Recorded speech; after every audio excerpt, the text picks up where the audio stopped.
Hello. Hello, சொல்லு மச்சி. மச்சான் எங்கடா இருக்கா? இந்த வெளியே டீ ஷாப் இருக்கேன் கடையில். ஆஹா மச்சான், இந்த கஜினி ரீரிலீஸ் பண்ணிக்கிறாங்கல்ல, அதை பார்த்துட்டு வந்தேன் மச்சான் இப்போதான். என்னடா ரீரிலீஸ்க்குலாம் தியேட்டருக்கு போறீங்க? பார்த்தா போர் அடிக்குதுன்னு போனேன்.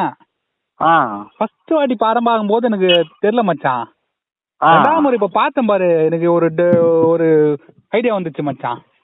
என்ன ஐடியா? சூர்யாவுக்கு ஒரு பவர் இருக்குல்ல, அந்த பவர் வேணும் மச்சான் எனக்கு. டேய் கோத்தா, அது பவராடா, அது நோய்டா. அது என்ன கரமோ மச்சான், அது வேணும் மச்சான் எனக்கு. டேய் அது வேணும்னா உன் தலையில பெரிய கள்ளத்துக்கு தானே போடணும் கோத்தா. அப்புறம் தான் உனக்கு ஷார்ட் டைம் மெமரி லாஸ் வரும். ஏதோ ஒன்று பண்ணி வரவை மச்சான் அது எனக்கு. டேய் கோத்தா, அந்த நோயை போய் ஏன்டா கேட்குறீங்க? ஆர்வமா? உனக்கு சொன்னா புரியாது மச்சான். மச்சான் இந்த 5 நிமிஷம் மறந்து போயிடு, அப்படிதானே? ஆமா ஆமா. என் பொண்டாட்டிய பார்த்து மூஞ்சா பார்த்து பார்த்து மேட்ரு போட்டு போட்டு போர் அடிக்குது மச்சான். இப்ப பாரு, 5 நிமிஷம் மறந்துடும், மேட்ரு போடுவோம் மறந்துடுவோம், புது பொண்ணு போடுற மாதிரி இருக்கும். மேட்ரு போடுவோம் மறந்துடுவோம், புது பொண்ணு போடுற மாதிரி இருக்கும். எப்படியா? அப்ப டெய்லி வேற வேற பொண்ணு போடுற மாதிரி நினைப்பேன்.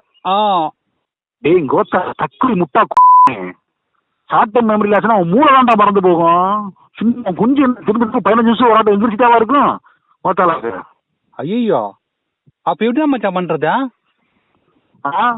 வேணும்னா கள்ளத்துக்கு குஞ்சுல போடுறேன் கோத்தாலுக்கு, அதுக்கு எதுவும் மெமரி லாஸ் ஆகுதான்னு பார்ப்போம்.